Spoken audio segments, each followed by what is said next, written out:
Varicose veins కి సరైన చికిత్స కోసం సంప్రదించండి ఎవిస్ హాస్పిటల్. నమస్తే రమగారు. నమస్తే జయ. రమగారు, మనం పంచభూత లింగాలు చెప్పుకుంటూ ఉన్నాం. మూడోది అగ్నిలింగం. అగ్నిలింగం అనగానే మొత్తం తెలుగు వాళ్ళందరిలోనూ ప్రచారంలో ఉన్న అరుణాచలేశ్వరుడు. మిగతా పంచభూత లింగాల్లో వేటి గురించి అవగాహన ఉన్నా లేకపోయినా, దర్శనం చేసుకున్నాం లేదు అనే ఆలోచన ఉన్నా, అరుణాచలం మాత్రం ఖచ్చితంగా మనం వెళ్ళి తీరాల్సిందే.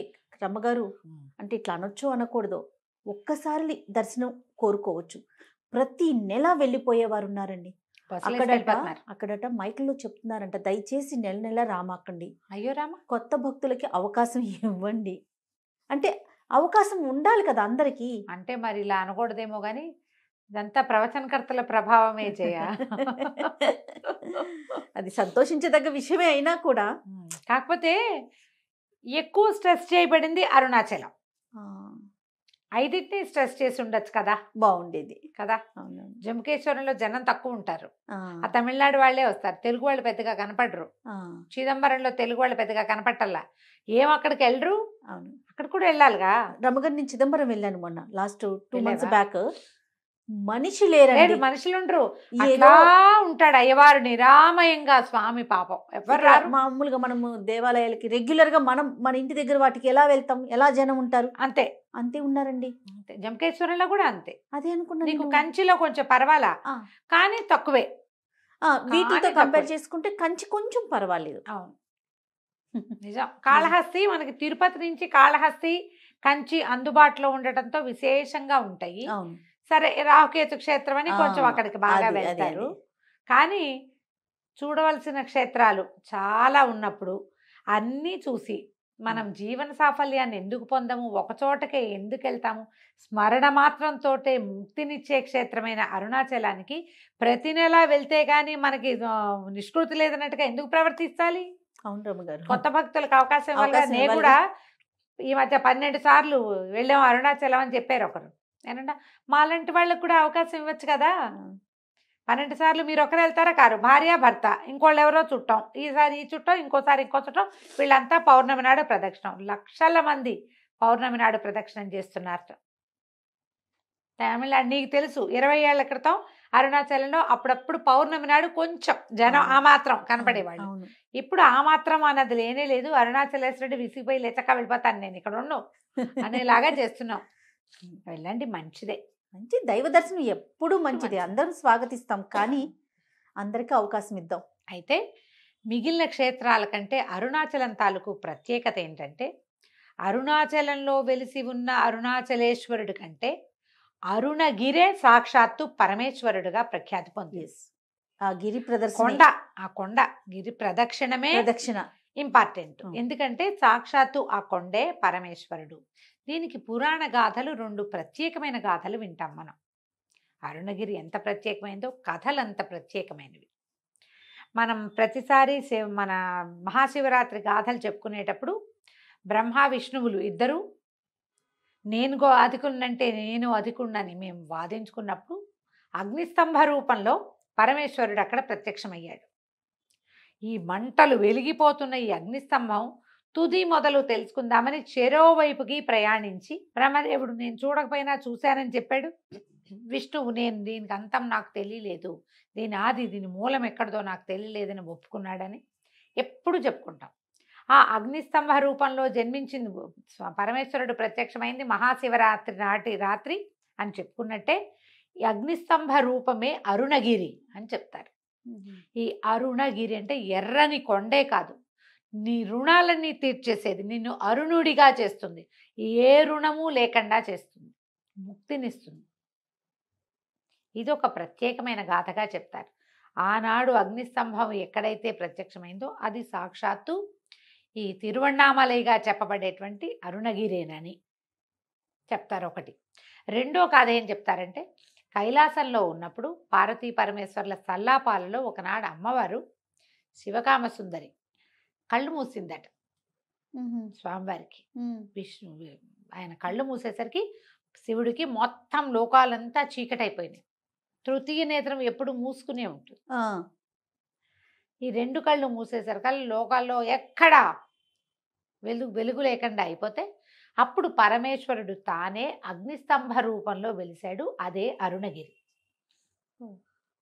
అమ్మవారు తన పొరపాటు వల్ల అయ్యో నా వల్ల ఇలాంటిది జరిగింది, హేళగా చేసిన పని ఇలాంటి ఇదిగా పరిణమించింది, దీనికి పరిష్కారంగా నేను తపస్సు చేస్తానని అమ్మ తపస్సు చేసి పరమేశ్వరిలో అర్ధభాగాన్ని పొందిన క్షేత్రం అరుణగిరి. ఆయన ఎక్కడట్లా అప్పుడు ఆయన ఏం చేశాడు, ప్రపంచానికి వెలుగుగా ఈ అరుణగిరిగా ప్రత్యక్షమయ్యాడు. అగ్ని జిమ్ముతూ ఎప్పుడైతే అగ్నితో వెలుగు ఉంటుంది ఆటోమేటిక్గా ప్రపంచానికి వెలుగునివ్వడం కోసం పరమేశ్వరుడే స్వయంగా ఈ అరుణగిరిగా వెలిశాడని. కాబట్టి లింగరూపిగా ఉన్న స్వామి కంటే సాక్షాత్ స్వరూపంలో గిరి స్వరూపంలో ఉన్నదే శివుడే అరుణాచలుడు. అరుణాచలం అంటే ఎర్రని కొండగా ఒక స్తంభంలాగా అక్కడ ఉన్నాడు. ఈ గిరిని ప్రదక్షిణ చేయటమే చాలా ముఖ్యమైన సంగతిగా చెప్తారు. తొలికాలం నుంచి ఇదే ఉంది, ముందు కాలం నుంచి ఉన్నది అరుణగిరి ప్రదక్షిణ. ఈ అరుణగిరి ప్రదక్షిణ ఉదయకాలం ఎండాకాలం సమయాల్లో కాకుండా తెల్లవారుజామున రాత్రిళ్ళు చేయాలంటారు. ఇక్కడ వేడిగా ఉంటుంది, ఈ ప్రత్యేకత చెప్తారు. అయితే మనకి కింద అరుణాచలేశ్వరుడు, తర్వాత అమ్మవారు శివకామ సుందరిగా, అయ్యవారు అరుణాచలేశ్వరుడుగాను, అమ్మవారు అపీత కుచాంబగా. అపీత కుచాంబ సాగబడని కుచములు కలిగిన తల్లి. కుమారుడికి స్తన్యం ఇవ్వకుండా వచ్చేసిందట స్వామివారి దగ్గరికి, అందుకని అమ్మకి ఆ పేరుంది. ఇక్కడ తమిళలో అయితే అన్నామలై అని ఆయన్ని, ఉన్నామలై అని అమ్మవారిని చెప్పుకుంటారు. ఉన్నామలై. మనం అపీత కుచాంబే చెప్పుకుంటాం. అభిత కుచలాంబ కాదు, లా లేదు అసలు. అపీత కుచాంబ, ఆపీత కుచాంబ కాదు. అపీత అంటే తాగబడని, కుచాంబ స్థనములు కలిగిన తల్లి, ప్రత్యేకమైన స్వరూపం. అయితే ఈ 2 స్వరూపాల్లో అయ్యవారు అమ్మవారు వెలిసి ఉన్నటువంటి ఈ అరుణగిరినాథుడి దేవాలయం విశేషంగా కనపడుతుంది. చాలా పెద్దది, ఒక 25 ఎకరాల స్థలం, 180 అడుగులు ఉన్నటువంటి రాజగోపురము, చాలా పెద్దది, విశాలంగా కనపడుతుంది. స్కాంద పురాణంలో కూడా ఈ అరుణాచలేశ్వరుడి ప్రస్తావన ఉంది. పరమ ప్రఖ్యాతులైన రమణాశ్రమం ఒకటి కింద కనపడుతుంది మనకి. నేను వెళ్ళినప్పుడు రమణాశ్రమంలో నెమలిని చూశాను నేను. మొట్టమొదటి నా జీవితంలో ప్రత్యక్షంగా నెమలిని చూసింది రమణాశ్రమంలోని 92లో కాలేజ్ ట్రిప్లో వెళ్ళాం మేము, అక్కడ చూశాను. అప్పటికి గిరి ప్రదక్షిణ ఆనాడు ఏం తెలియదు జయ, జనం చాలా తక్కువ ఉన్నారు. మేము వెళ్ళినప్పుడు మేము ఒక బస్సులో ఎంతమంది వెళ్ళామో ఇంకో అందులో సగం మంది ఉన్నారేమో అంతే. ప్రశాంతమైన అరుణాచలం. ఇప్పుడు అసలు ఆ ప్రశాంతత లేదేమో మరి. నెమళ్ళు, కోతులు అవి కనిపిస్తాయి, బాగా ప్రశాంతంగా కనిపిస్తుంది. ఈ రమణాశ్రమం నుంచి 2 కిలోమీటర్లు ముందుకు వస్తే ఒక వినాయకుడి దేవాలయం కనిపిస్తుంది కదా, అక్కడ కుడిపక్కగా వెళ్ళి అది నిలబడి చూస్తే ఈ అరుణగిరి నందీశ్వరుడిలాగా కనపడుతుంది మనకి. ఈ గిరి ప్రదక్షిణ 14 కిలోమీటర్లు ఉంది. మధ్యలో 8 అష్టలింగాలు, ఇందులో ఏవో చెప్తారు కదా యమలింగము, అవన్నీ ప్రత్యేకంగా చూడాలి. గిరి ప్రదక్షిణ చేయండి తప్పకుండా, జీవితంలో ఒక్కసారైనా ఓసారి చేసినా చాలు. ఎందుకంటే ఈ అరుణాచలము స్మరణ మాత్రంతోటే ముక్తినిచ్చేదైతే నెల నెలా వెళ్ళటం ఎందుకు? అక్కడికి వెళ్ళగలిగే సెలవు, డబ్బులు, ట్రాన్స్పోర్టేషన్ ఉంటే ఇంకో క్షేత్రం చూడండి. భారతదేశం అంతా మహాద్భుత క్షేత్రాలు ఉన్నాయి, 18 శక్తిపీఠాలు ఉన్నాయి, 12 జ్యోతిర్లింగాలు ఉన్నాయి, 5 ఇన్ని రకాల పంచారామాలు, పంచభూత మహాభూత లింగాలు. ఇవి కాకుండా అన్ని క్షేత్రాలలోనూ, అన్ని ఊళ్ళలోనూ ప్రత్యేకమైన క్షేత్రాలు, అవన్నీ చూడొచ్చుగా చక్కగా. అసలు చూడని వాళ్ళు ఓసారి తప్పకుండా వెళ్ళాలి, చూడాలి. నేను అప్పుడు వెళ్ళాను జయ, కానీ నేను గిరి ప్రదక్షిణ చెయ్యాల. ఇటీవల ఒక 3 సార్లు అయినా బయలుదేరా. అవును, కుదరలేదు, వెళ్ళలేకపోయాం. సరే మనకి అవకాశం ఇవ్వలేదు అంతే. ఇంకా భగవంతుడు ఈ వెళ్ళే దారిలో నడిచేటప్పుడు దారిలో కూడా అన్నట ఎడం పక్కగానే నడవాలి, ఓ పక్కగానే నడవాలి, రోడ్ అంతా స్ప్రెడ్ అవ్వకూడదని 2వ పక్క నుంచి ఋషులు వాళ్ళు గిరి ప్రదక్షిణం చేస్తారట. రోడ్ అంతా నడవద్దు, మనుషులు మానవులు నడిచేది రోడ్డుకి ఎడం వైపుకే నడవాలి, కుడివైపున దేవతలు కూడా ఈ ప్రదక్షిణ చేస్తారు. పౌర్ణమి నాటి రాత్రి అయితే విశేషంగా వాళ్ళు కూడా వస్తారట. అరుణాచలం ప్రఖ్యాతం అవటానికి అక్కడున్న స్థల పురాణం ఒకటి ముఖ్యమైతే రమణాశ్రమం రెండోది. భగవాన్ శ్రీరమణులు మన ముందు తరాలలో మనం ఆదిశంకరుల గురించి ఎలా ప్రత్యేకంగా చెప్పుకుంటాము. చాలా చిన్నతనం నుంచి ఇక్కడికి వచ్చి సిద్ధి పొందారు రమణులు. వారి రమణాశ్రమం అత్యంత ప్రశాంతమైంది. అది చూడొచ్చు. ఎన్నో దేవాలయాలు కనపడతాయి మనకి. అన్ని దేవాలయాలని మనం దర్శనం చేసుకోవచ్చు. ఎన్ని రకాల ఉపాలయాలు. పచ్చియమ్మన్ దేవాలయం ఒకటి ప్రత్యేకంగా కనపడుతుంది, అమ్మవారిని చూడొచ్చు. తర్వాత ఈ ప్రదక్షిణ చేసేటప్పుడు అన్నదానం చేయొచ్చు. కొంచెం చిల్లర తీసుకెళ్తే ఎంతోమంది సాధువులు వాళ్ళు కనపడతారు, వాళ్ళందరికీ దానాలు చేసుకోవచ్చు. నిశ్శబ్దంగా చేయండి. ఈ అరుణగిరిలో నమస్కారం కానీ ప్రదక్షిణ కానీ నిష్కామంగా చేస్తేనే దానివల్ల ఏ ఫలితం చెప్పబడిందో ఆ ఫలితం లభిస్తుంది. రకరకాల కోరికలతో అరుణాచలేశ్వరుడి దర్శనం చేయొద్దు. చాలా మంచి నియమాలు ఉన్నాయండి. దేవాలయంలోకి వెళ్ళాక నిశ్శబ్దంగా ఉండిపోండి, అసలు మాట్లాడద్దు. లోపల వెచ్చగా ఉంటుంది, అగ్నిలింగం అవటం వల్ల. ఆ లింగం ఇప్పుడు కొండే అగ్నిస్వరూపం. అవునవును. శివలింగం అగ్నిలింగం. కింద శివలింగం అరుణాచలేశ్వరునికి వెళ్తాం కదా దర్శనానికి. ఆ లోపలికి వెళ్ళినప్పుడు కామ్గా ఉండండి. ఆ అగ్ని తాలూకు స్వభావాన్ని ఫీల్ అవ్వడానికి ట్రై చేయండి. స్వరూపం అయినా ఆ వెచ్చదనను మీరు మాట్లాడుతూ ఇతరత్ర వ్యాపకంలో ఉంటే ఆ లోపల ఏ మారా ఉందో అది మనం ఫీల్ కాలేకపోతాం. అంతే కదా.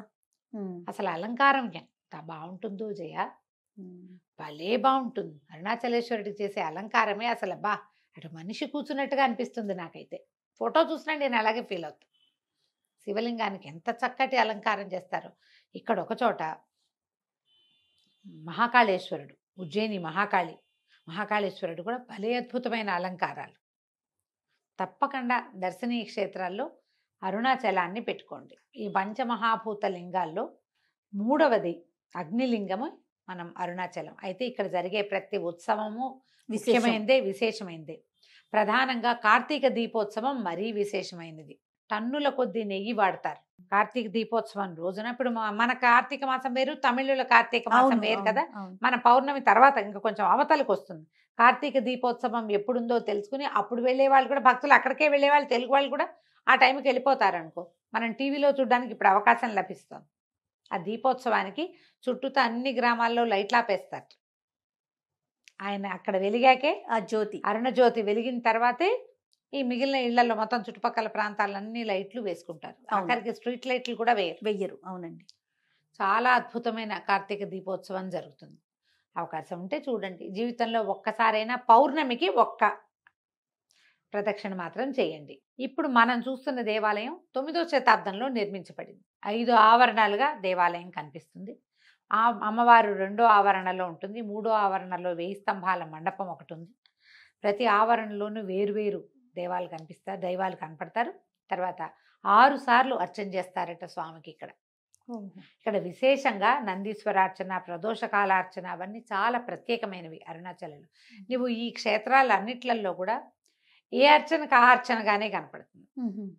ఈ 3 టన్నుల నెయ్యితోటి చేసేటువంటి కార్తీక దీపోత్సవం మరీ అద్భుతం, విశేషంగా కనిపిస్తుంది.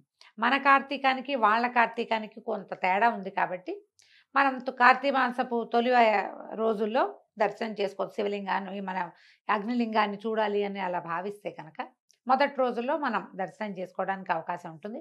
పర్వదినాలలో వెళ్ళకండి. మామూలు రోజుల్లో వెళ్తే మనకి కొంచెం దర్శనము, తర్వాత ప్రదక్షిణ సులువుగా కుదురుతాయి. గిరి ప్రదక్షిణము, గిరివలం అంటారు. గిరివలమే కదా అక్కడ అనేది. ఈ గిరి ప్రదక్షిణ చాలా ముఖ్యమైనది. అరుణాచల శివుణ్ణి తలుచుకోవాలి. నిష్కామంగా అరుణాచలం దర్శనం చెయ్యండి. ఏ కోరికలు లేని, మనకి ఏం కావాలో అది ఆటోమేటిక్గా వచ్చేస్తుంది. ఫలానాది కావాలని కోరి ఆయన్ని చిన్నవాడిని చేయొద్దు. ఆయన్ని బహుపెద్దవాడవిగా చెయ్యాలి అంటే ఏ కోరిక లేకుండా ఉండాలి. ఇలా ప్రత్యేకించి చెప్పబడింది. అంతేనా రమ్మగారు? నిష్కామంగానే గిరి ప్రదక్షిణం చేయండి, నిష్కామంగానే అరుణాచలేశ్వరుని దర్శనం చేయండి అని చెప్తారు. మీ అవకాశాన్ని బట్టి దర్శనం చేసుకోండి. తప్పకుండా. నమస్తే. నమస్తే జీ.